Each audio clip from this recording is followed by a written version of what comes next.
여러분 안녕하십니까? 전주 MBC 뉴스투데이입니다.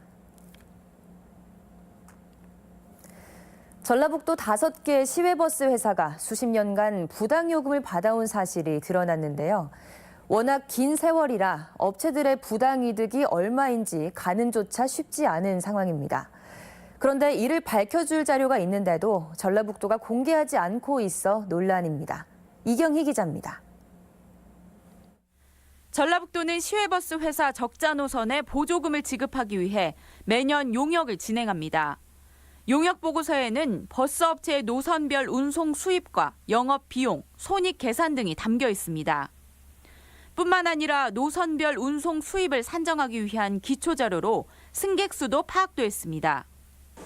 시외버스 회사들이 수십 년간 받아온 부당 이득금의 규모를 산출하기 위한 중요한 근거 자료인 셈입니다.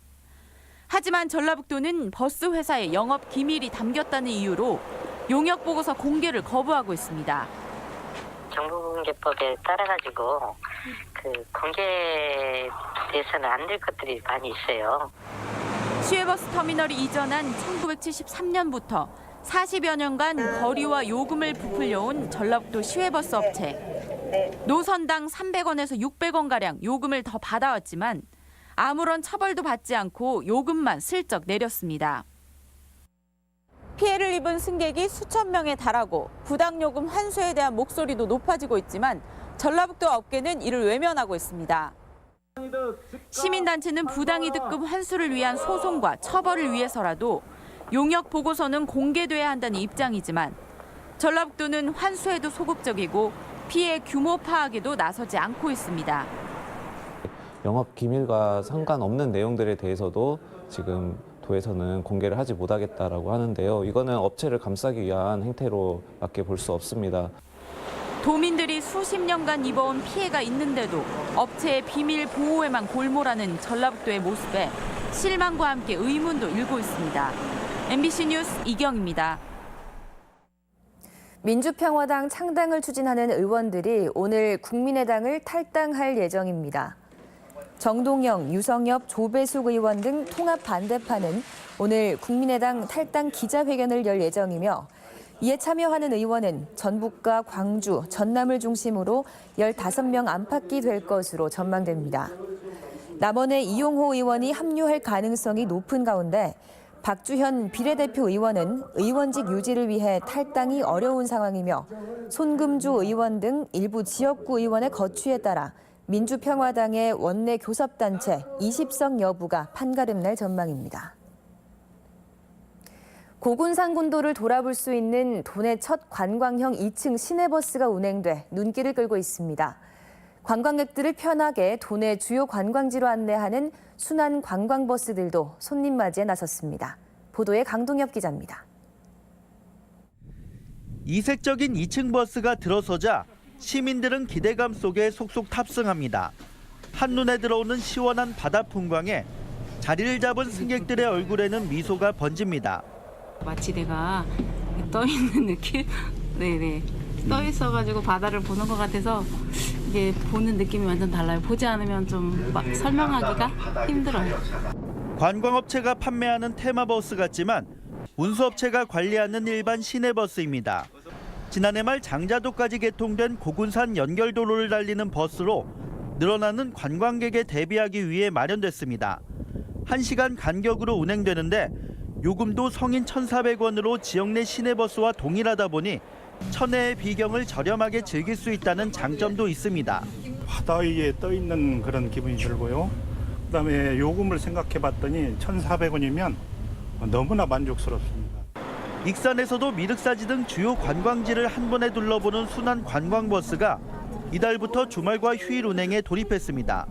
또 서울과 부산 등을 출발해 도내 주요 관광지를 둘러볼 수 있게 한 전북순환 관광버스도 다음 달부터 운행을 재개해 관광객들의 전북 방문을 도울 예정입니다. MBC 뉴스 강동엽입니다.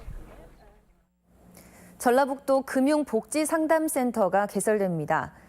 금융복지상담센터는 가계빚으로 고통받는 서민들을 위해 신용회복위원회, 법률구조공단과 연계해 금리, 대출, 채무조정과 신용회복 지원 등을 재무상담사와 사회복지사가 안내하게 됩니다. 전라북도는 센터를 다음 달쯤 개설하고 전북 신용보증재단에 위탁해 운영할 예정이라고 밝혔습니다. 국도와 국가하천의 안전성 향상을 위한 안전진단이 추진됩니다. 익산지방국도청은 지난주부터 한 달 동안 도내에 설치된 도로교량과 터널, 사면, 하천, 수문 등 35개 시설물에 대해 민관 합동으로 국가 안전 대진단을 실시한다고 밝혔습니다. 국토청은 최근 각종 사고가 빈발함에 따라 대대적인 안전진단을 추진한다며 안전관리상의 문제점이나 불합리한 제도, 관행, 안전규정 미비사항 등에 대한 시민 제보도 접수하고 있다고 밝혔습니다. 고령사회에 진입한 전북 지역에서 노인 범죄 또한 늘고 있어 대책이 요구됩니다. 전북지방경찰청은 지난해 도내에서 5대 강력범죄를 저지른 61세 이상 인구가 2,000명에 달했다며 이 중 대부분이 폭력과 절도범죄에 연루됐다고 밝혔습니다. 경찰은 특히 노인 일자리가 부족한 상황에서 노인들이 생계형 범죄를 저지르는 경우가 부쩍 늘고 있다고 분석했습니다. 다른 지역의 뉴스를 전해드리는 시간, 오늘은 원주 소식입니다. 평창 동계올림픽 손님맞이를 위해 추진된 환경 정비 사업으로 개최지 일원이 눈에 띄게 달라졌습니다. 특히 다채로운 경관 조명으로 야간에도 화려한 변신을 꾀하면서 색다른 볼거리를 선보이고 있습니다. 원주 MBC 조성식 기자입니다. 어둠이 짙게 내려앉은 올림픽 개최지. 개폐의 식장이 오색 조명을 내뿜으며 밤하늘을 밝히고 있습니다. 차량이 몰리는 회전교차로에는 우뚝 솟은 횃불 모양의 조명이 둥글게 감싸고 가로등마다 부착된 LED 조명 등은 동화 속 마을에 온 듯 신비로운 분위기를 자아냅니다. 나뭇가지에는 불 밝힌 청사초롱이 주렁주렁 매달렸고 자작나무 가로수길은 빛으로 운치를 더합니다. 올림픽 끝난 뒤에도 이 그대로 유지된다 이러면은 제가 봐서는 더 많은 분들이 대관령을 찾아주지 않겠나 생각합니다. 개최지 관문인 고속도로 나들목에선 길이 120m, 높이 14m의 거대한 조형물이 제일 먼저 손님을 맞습니다. 오대산의 5봉우리와 설상 종목을 표현한 조형물은 빛과 어우러져 역동감을 연출합니다. 도로 범면과 인도, 교량 등 개최지 곳곳에 다양한 조명이 수를 놓고 있습니다. 대부분의 경기들이 야간에 펼쳐지는 만큼 이 같은 경관 조명들이 관람객들에게 또 다른 볼거리를 제공할 예정입니다. 세계적인 대회를 치르는 올림픽 분위기를 느낄 수 있도록 거리를 활성화하고 야간 조명을 해서 야간에도 볼거리가 있는 그런 거리를 조성을 했습니다. 화려한 불빛이 평창의 밤을 물들이며 지구촌 축제 분위기를 한껏 끌어올리고 있습니다. MBC 뉴스 조성식입니다. 어려운 이웃을 돕기 위한 사랑의 온도탑이 올해도 100도를 달성했습니다. 전북 사회복지공동모금회에 따르면 희망 2018 나눔 캠페인 돈의 모금액은 모두 74억 9,800만 원으로 100.5도를 가리켜 19년 연속 목표액을 달성했습니다. 특히 개인 기부가 전체의 70%가량으로 기업 기부의 2배를 넘어 기부 문화를 견인하는 것으로 나타났습니다. 설 명절을 앞두고 소비자 피해를 구제하기 위한 상담센터가 운영됩니다. 전라북도는 오늘부터 23일까지 소비자 피해 구제 핫라인을 개설해 택배 서비스 파손과 분실, 인터넷 쇼핑몰 거래 사기 등의 소비자 문제에 대해 전화나 인터넷을 통한 상담과 구제 방법을 안내합니다. 전라북도 피해구제센터에는 지난해 추석 72건 등 설과 추석을 앞해 매년 100여 건의 소비자 피해 사례와 상담이 접수되고 있습니다. 설 명절 전통시장 활성화 방안이 다채롭게 추진됩니다. 전주시는 설 명절 제수용품과 선물 구입 때 전통시장을 이용할 수 있도록 시청 로비에 이동 판매소를 마련해 온누리 상품권 판매를 시작했습니다. 또 오는 8일과 9일 이틀간 전주시 전체 직원과 자생단체가 참여하는 전통시장 장보기 행사를 진행하며 남부시장 등에서는 방문객들에게 선물을 주는 등 이벤트도 마련합니다. 오는 설 연휴 기간에 도민 불편 해소를 위한 종합 상황실이 운영됩니다. 전라북도는 설 연휴 기간인 오는 15일부터 나흘간 종합 상황실을 운영하고 재난재해와 의료방역, 교통, 소방 등 7개 대책반을 편성해 유사시 신속하게 대응하기로 했습니다. 특히 응급환자 발생에 대비한 응급의료기관 21곳을 지정해 24시간 비상진료체계를 유지하기로 했습니다.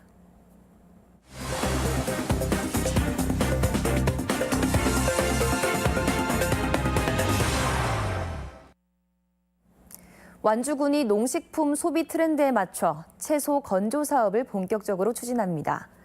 남원시가 구인 구직자를 위한 일자리 정보 밴드 잡담을 개설했습니다. 시군 소식 정태후 기자입니다. 완주군이 농산물 부가가치 향상과 농가 소득 증대를 위해 채소 건조 사업을 추진합니다. 완주군은 전담 사업단을 출범시키고 올해부터 2022년까지 건조 가공시설 설치와 상품 개발, 더불어 일자리 창출까지 이어질 수 있도록 사업을 진행할 계획입니다. 시장의 요구에 맞는 최적의 상품을 개발하고 농산물 부가가치 향상과 농가 소득 증대에 기여하도록 노력하겠습니다. 정읍지역에서 생산된 농산물과 임산물을 판매하는 직매장과 유통센터가 정읍산림조합 부지에 들어섰습니다. 직매장에서는 각종 생필품은 물론 한우 등의 농축산물을 판매하고 유통센터는 임산물 선별장과 판매장, 요리 온실을 갖췄습니다. 특히 요리 온실에서는 꽃과 나무를 전시 판매하면서 화훼 체험 프로그램도 운영할 예정입니다. 남원시는 구인 구직 정보를 제공하는 일자리 정보 밴드 잡담을 개설하고 운영에 들어갔습니다.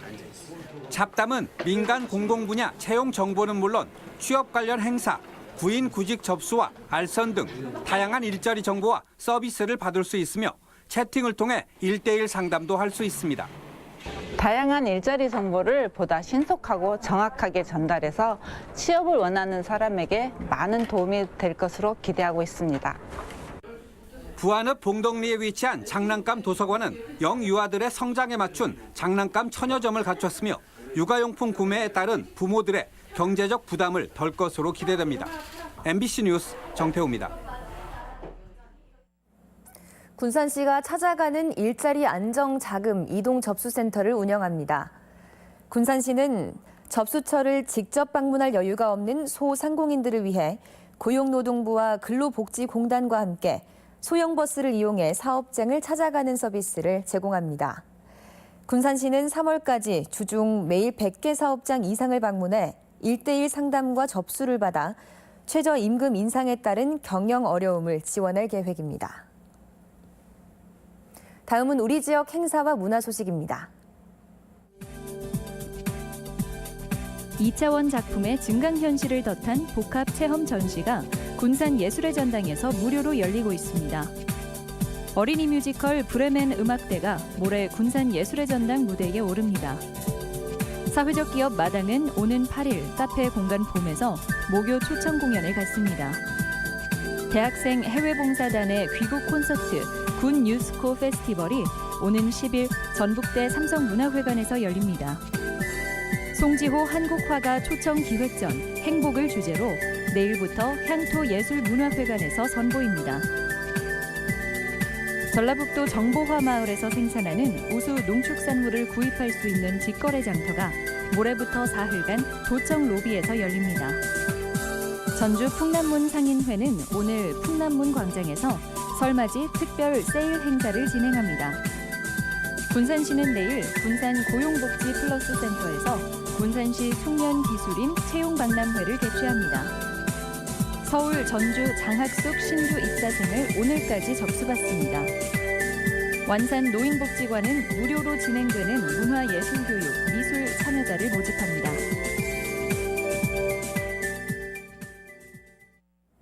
(2월 5일) 월요일 전북권 날씨입니다.